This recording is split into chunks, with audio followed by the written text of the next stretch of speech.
Guys, naranasan niyo na ba sa buhay niyo na ma-betrayed?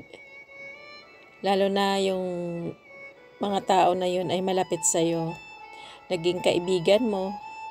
Ang mas masakla pa minsan kamag-anak mo pa.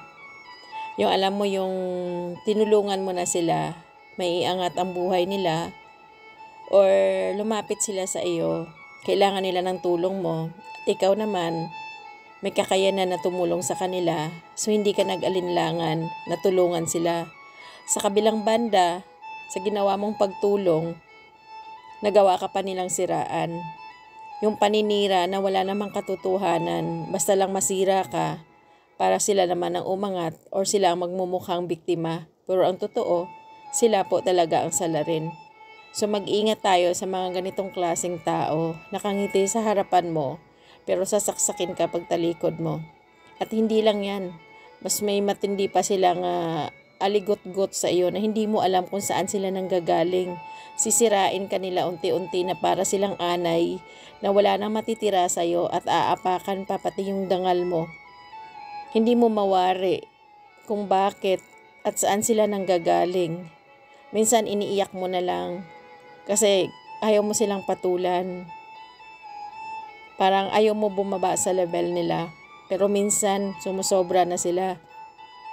Kailangan mo rin ipagtanggol ang sarili mo. Pareho lang kayo kumakain ng kanin, di ba? Kaso pinipili mo pa rin minsan yung mga pagkakataon naging mabuti kayo sa isa't isa.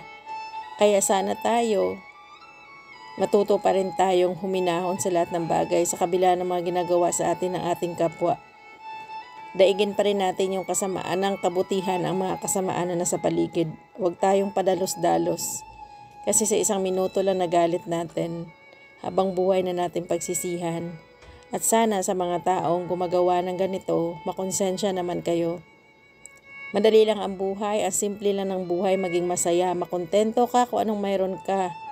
Huwag mo sirain yung mga taong nakikita mo nagpupursigi naman para maiangat ang kanilang buhay mula sa kahirapan. Mag-focus ka sa sarili mong buhay. Huwag yung mag-focus ka sa buhay ng iba dahil ayaw mong malamangan.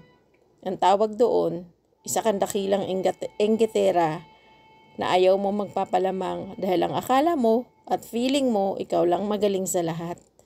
So hindi pa huli ang lahat, magbago ka.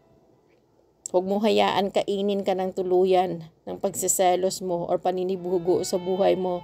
Dahil at the end of the day, hindi sila ang kawawa kundi ikaw.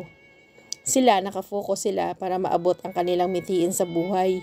Wala sila inaapakan tao. Hindi katulad mo, lahat ginagawa mo sa pagising mo pa lang, hindi ka nagpapasalamat sa Panginoon. Hindi ka lumalapit sa Panginoon.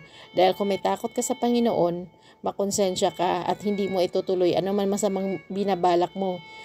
Pero, pag ikaw malayo sa Panginoon, hindi mo alintana yung ginagawa mo, wala kang takot, hindi mo iniisip na pagdating ng araw, ikaw ang kawawa, sarili mo ang kawawa, at higit sa lahat, kaluluwa mo ang mapapahamak.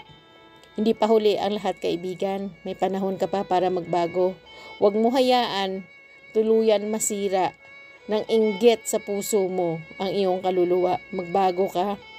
Malaki ang pagkakataon para maggumanda pa yung buhay mo. Hindi pa huli ang lahat. Lumapit ka lang sa Kanya, ipakita mo ang ganda mo. Meron kang katangian na maganda. Yan ang pagyamanin mo. Huwag kang mag-focus sa negatibong bahagi.